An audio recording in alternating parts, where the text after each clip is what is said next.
my coming up was a lot different from all my peers. They didn't know their dads. Right. They know their dads were in their life. Some of them never even met their dads as a child. I didn't know my mom. My mom and dad separated when I was like in first grade. And hey man, God chose me to raise daughters. I take on responsibility. You know, these are God's people who he has made us stewards over their lives.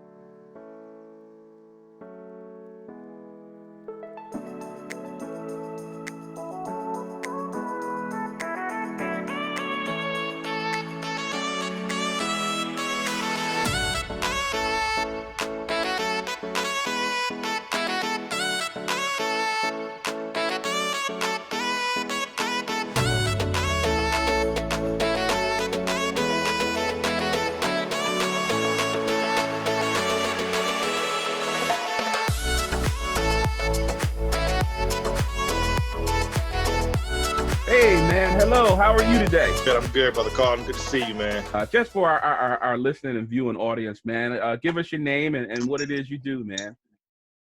Hey, my name is Yusuf Jackson. And of course, I'm a father. I'm a husband. Mm-hmm. I'm in ministry as well. I'm a friend All right. of Carlton's, and I'm also a police officer here in Philadelphia. How many children do you have? 3 daughters. Three 3 girls. daughters. Yeah, two grown, 25 and 21. And our baby, she's 15, just turned 15. So you're the only male in the house. Yeah. Even the dog is female, and so cat. So, you know. I understand. Sometimes you gotta just roll with it. How do you enjoy being a father? Do you enjoy being a father, first of all? Yes, I do. I do enjoy being a dad, being a father.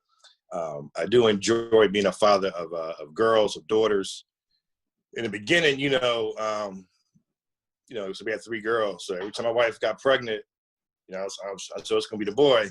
But no, man, I really enjoy it. I really enjoy watching them grow and just them maturing into young women and going out to the world and conquering things and being productive, man, and just enjoying their life. And we're here to support them. 2 of them are adults. My middle daughter, she's in college. She's going into her senior year. It's a joy, and hey, man, God chose me to raise daughters. That's awesome. awesome. What I mean? So I take on responsibility, and a lot of times, you got to look at this thing as, these are God's people who He has made us stewards over their lives. Right. So we gotta take care of them. You know what I mean? Because God's looking at us to take care of His children. So we love them as our own, but they are our children as well. And so like I said, man, I just try to be that example. Mm-hmm. We try to get them guidance. Comes down to disagreements or opportunities for teacher moments. When my oldest daughter was in the 9th grade, she started a new school, 9th grade.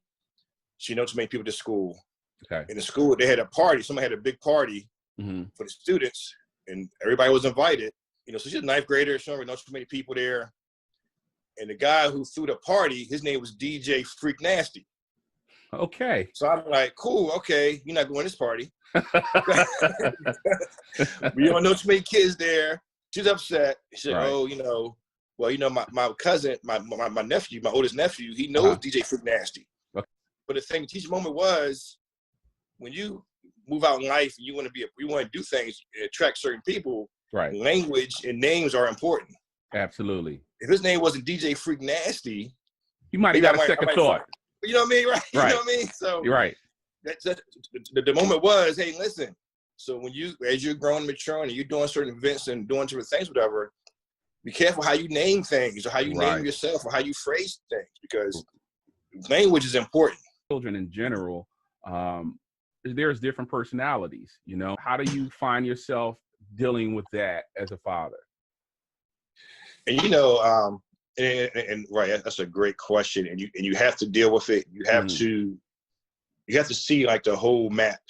You got to see that's the a great whole. Way to put it. You can't get sucked into little things. You can't get sucked into little attitudes. You got to be the parent. Right. You have to be the parent. You have to be the leader. You have to be the person who is showing them, what is proper, what's inappropriate. So, a lot of times you gotta spend time with them individually as well. Because one is like my oldest daughter, she is like super smart. Okay. For no reason, right? Right, I got you. Just super she's smart. I got you. She's a genius. She was just born with this genius gene. That's awesome. Academics come to her really easy. My middle daughter, she is more of the go-getter. She's gonna work at it to get those A's and B's. She's gonna put the time in. She's gonna put the 8-9 hours in. She determined to, to be successful. And then my youngest one, she's like more of an athlete slash artist. And we pour into them. You gotta kind of like treat them equal. Yeah. You gotta put time in with the other one who's an artist, the other one who's, whatever they're doing, So you gotta put equal time in, because they all should be equally important. When you have a 2-parent home, then you can go to 2 different events at the same time. And a lot of times, even when I was a younger cop, and my schedule was really crazy. Okay. My kids understood what their dad was doing. They understood why I was home on certain holidays. They understood he's keeping the whole city safe and he's fighting crime. You got to really look at your kids first, man. And that's your first ministry. That's your first mission, is your family. What's the age gap between the oldest and the youngest? It's about 10 years. Now, let me ask you this. With that 10-year gap, the father of the oldest, and Yusuf, the father of the youngest, was that a different dad, so to speak? I would honestly say it got easier. So they were helping their younger sister, and they're being good examples for each other, and they're babysitting each other, and they're doing events together. And because my girls, they're into everything. Okay. Like my middle daughter, she is a gifted makeup artist. Awesome. So people call her all the time. She don't do it no more. She said she's tired of people whining, and she's tired of this. She's just tired of people. She stopped doing it. So we all as a family make sure we support each other's, functions and events, and what we're doing, what we're into, what our likes are. I would say it got easier, because now, instead of it just being me and my wife raising a daughter, it's me, my wife, and my 2 older daughters helping out raising a one. When you were coming up, who was your male mentor? Yeah, definitely my dad. And my coming up was a lot different from all my peers. Okay. Because a lot of my friends growing up, they didn't know their dads. Right. They know their dads weren't in their life. Some of them never even met their dads. As a child, I didn't know my mom. My mom and dad separated when I was in first grade. So I ain't saw my mom again. I saw her one time when I was 12. Okay. Then I ain't see her again until I was in my 20s. Okay. You know what I mean? So we had no relationship, me as a youth. Gotcha. But when I got my 20s, my mom reconnected, and we became like mother and son. You know what I mean? So and we had a beautiful relationship for years and years and years. She just passed in February 27th this year. I'm sorry to hear that. Yeah, thank you. So like I said, it's a different dynamic growing up. I'm the guy who had the dad in the house, not the mom. We benefited from having a strong dad. Right. As a family. I think we really benefited from having a strong dad.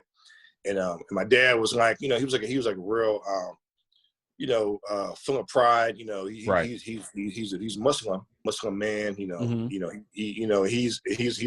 also a learned person.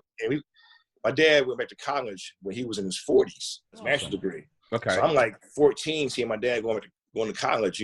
He's about education. He's about being successful. He's about pushing, being the best you can be. 5 kids by himself.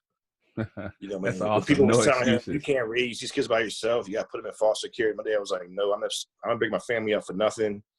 If I got to go on welfare, whatever I got to do, get food stamps, work part-time, go to school. He did all that, man. So he took away all the excuses. I'm kind of like third, but I was more like, I was more sort of one that I'll say more dependable. It seemed like we came together because it felt like it was us against the world. We had to play our part. You know what I mean? We had to. So my older brother, he can cook. I'll do the laundry. My sisters, they would clean. So we would look out for each other and take this one to daycare, drop this one off, whatever. So we became like a unit of like, it was kind of like us against the world. In the late 70s, it wasn't popular to be Muslim. Your name was Abdul and Yusuf and Attila. You know what I mean? So people didn't, we did get a lot of pushback, a lot of flack from neighbors, and people look at us funny, and even people in our family, like, what's wrong with Calvin naming them kids, them Arab names, whatever. So we really felt as though, you know, it was us against the world. So we had to like, we had to like kind of man up at a young age. Right. This is your responsibility. This is what you do. This is what you're good at. This is what we need as a family to be successful. So you have to do this. So, you know what I mean? So we had to kind of like play our part. Absolutely. So really, I would say, like, me, as far as me and my older brother, I would say majority of our childhood, it was not a childhood. It was us raising our younger siblings. Right. But it got to a point where we were like kind of like a parenting role. After being in a unit like that, do you find yourself kind of looking at your unit now and expecting the same thing? Yes and no. Okay. I expect my children to, like I said, children need structure so they can grow from that, you know, so they won't expect the world to give them anything. You know, you got to work for it. You got to work for it out here. But I say yes and no because, you know, me and my wife are a unit, so it makes it easier. My dad, it was like basically just him. And so like me, I have a mature adult, you know what I mean, with a whole nother, you know, salary and career who I can depend on, you know what I mean, that we can make this work together. So, you know, there's different challenges in this day and age, you know, but I'm just happy to have, you know, a wonderful spouse who's on top of things. You two together as a unit raising children, who's the heavy as far as the kids? Yeah, I'll definitely say my wife. She's more of the disciplinarian when it came to them. But I ain't have to be, you know, they girls. So I ain't have to. All I had to, if I just get mad, they get, oh, dad's mad. That's chill out. With your daughters, do you find they gravitate towards you? So your daughter that's a sports individual gravitate to that aspect of you. Then your other daughter, who's, you know, like you said, a hard worker, going to make sure that she gets it. She gravitates to you in that aspect. And your older daughter, who's the brainiac, you know, there's something in you that she gravitates to. Do you find yourself feeding each of them out of each one of those outlets inside of you? Yes. And I would say that, you know, because it's kind of like you said, they are individual people. You know what I mean? They have personalities and they have their own interests, and they all have different talents. Right. So we definitely try to, well, me, and my wife also, we try to push those talents. Absolutely. You know what I mean? And give those talents room to grow. Are you open book towards your children? Do you also pass down family history to your children about their grandfather, about what you might know about your great grandfather, aunts and uncles, and all of that? Yes, and that's very important. To me, that's very important to me. Like I said, you know, I would love for them to learn from my experiences and not experience certain things themselves. We don't have to, you know. So a lot of times, you know, it's like, for example, me growing up Muslim. Now I'm Christian. I converted to Christianity. When I was like 4, I was like, you know, like 9 years ago, right? So, and I'm in ministry now, right? So, but the foundation that I got, you know, from Islam is, you know, is you can't put a value on it, right? You know what I mean, because it made me a better Christian. Without those principles, you know, I was still having a lot to learn. You know what I mean? So God blessed me with that. You know, blessed me with a strong father, you know what I mean, who believed in God and who strived to be righteous, right? You know what I mean, and had strong, you know, religious principles. My dad didn't like knock us if we wanted to try something different. My grandma, I'd go to church with her on Sunday just to keep her company, you know, and to hang around, to be around her. I'd go to church with her, and I started enjoying going to church, and I started enjoying the pastor and then the preaching, you know, but I was learning there as a kid. My dad couldn't say, no, you ain't going to church, you know what I mean? No, you ain't doing that. But he allowed me to do that, where I'm at now. I remember my dad, my dad was in the books. Okay. My dad one time, we went to like a black bookstore, and in this bookstore, so my dad was Muslim, and in this bookstore was the most beautiful Bible I've ever seen in my life. Okay. It was a big, beautiful white leather Bible with gold writing on it. Wow. My dad brought it for his mother. Wow. Even though he Muslim, he don't believe, in Christianity. Right. But he said he know his mother would benefit and would love this Bible. Bible. It's still a Bible, you know what I mean? So he actually brought that for her as a gift. And I know it cost a lot of money. It might have been $100. That was a lot of money for a book, right? So my dad bought her this Bible. And the crazy thing is, when my grandma passed away, I might have been like 18 at the time. My grandma passed away. And so at the funeral, at the house, my dad's siblings, my uncles and aunts, were all kind of fussing and fighting over my grandma's stuff. Everybody fighting over everything. And my dad just walked in. I was in the car. My dad said, "I'll be right back." My dad pulled up. He walked in, saw all the madness and the fuss and all the strife, whatever. And so all I want is my mom's Bible I gave her. As a kid, seeing that, it meant a lot. Now, Bible is part of our legacy. Whatever's going on with your family, with you, your wife, your kids, you gotta look at it and say, what's the teaching moment in this situation or in this crisis? What can we learn from this? What's the teaching moment? What is God trying to teach me, trying to show me? Right. On your shirt, it says Holy Spirit power. Right. What does that? Yeah, that's awesome. I actually designed this shirt. I saw a book that kind of was similar to this shirt. I said, I'm going to take it. I kind of changed it a little bit, and I designed this shirt. So I have this shirts that advertise our radio station, Spiritual Connect Radio. Okay. I have these, man, because one of my goals, man, I just want God to be popular. You know what I mean? I want righteousness to be popular. I want people to see. I want people to see, a pastor or a minister or just someone who's a Christian and say, they struggling, they corny, whatever. I want them to see us with the best of the best. I want to push, I don't want to advertise and push, Gucci and Nike and, today, I'm a hip hop head, but a lot of today's music, it pushes, selling drugs, using drugs. I want to push, salvation. I want to push, spirituality. I want to push, being one with God, be successful in this life. That's kind of one of my goals. Like I said, half of my family are Muslim, but I want my kids to see how we all get along, love each other. My youngest daughter, she Muslim. Okay. She practices Ramadan, everything. Yeah, we all support her. Right. You know what I mean? My wife practices it with her. You gotta let them, because your journey is your journey. What was your highest point and what was your lowest point? And just as in fatherhood. So I would definitely say, I guess what kind of makes you really, really proud is when other people say, "Oh my God, your kids are amazing. Oh my God, Naja is just amazing. She helped my daughter, she helped my kid get through school. She tutored my kid."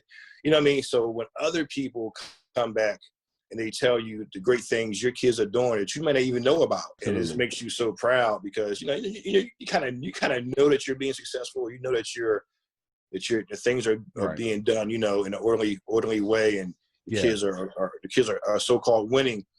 But when you hear it from other people, and you didn't ask them, they just come and tell you, "Hey, let me tell you about your kid." It's a great feeling. I would say a low would be, I don't know if it was a low, but me and my wife separated for 2 years. I had to make sure I was a part of my kids' life and also working 2 jobs. We're working a lot, and God blessed my wife to come back together. So that's why I tell my friends who not with the mother, whatever, you still got to show up, man. You still got to be involved. You got to do what you got to do to be a part of your child's life. Another question for you. TV fathers. What TV father resonated with you the most? I would say two. Okay. I would definitely say James Evans. Okay. Good times. And I would definitely say Bill Cosby, Dr. Huxtable. Wow. You know what I mean? So, because James Evans reminded me of my dad, this strong, proud dad, trying to make ends meet, kind of old school. And but also Dr. Huxtable. Right. And actually, the story behind the Cosby Show, his character was gonna be a limousine driver, and his wife was gonna be like a maid. The dad was gonna be a limousine driver. The wife was gonna be like a maid. Okay. So Bill Cosby's wife said to him, "Why would you make the main character a limousine driver when you done graduated college and you educated? and you're doing all these great things. Make them what you are. Make them something greater. Kids can kind of look up to and aspire to be. Right. She's like, oh, wow, you're right. So then he made his character a doctor, and then his wife was a lawyer. In that time, how many Black kids went to college and became doctors and lawyers based on growing up, seeing this positive image of a Black family and doing great things? If you had to have a conversation with a young man, and the young man was just starting fatherhood, what would be a few words to him? I would say be yourself. My dad was very, he was very like authoritative. He was like he had all the rules and everything. So my thing is, if your personality is Dr. Huxtable, don't try to be James Evans. Stay within, your realm of who you are. So, so like I said, if you're like a soft-handed type guy, then don't try to be the heavy-handed guy. You know what I mean? So the thing is, be yourself. And it's good to read books and but it might be even better to talk to your elders, talk to other people, and get their advice and get their opinions. I want to leave the floor open for you. If you have anything you just want to add, man, the floor is yours to young fathers, old fathers, children. Floor is yours, man. I just want to say, life is about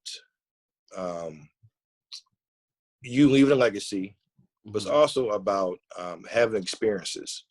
Right. You know what I mean? So, and creating moments with your family.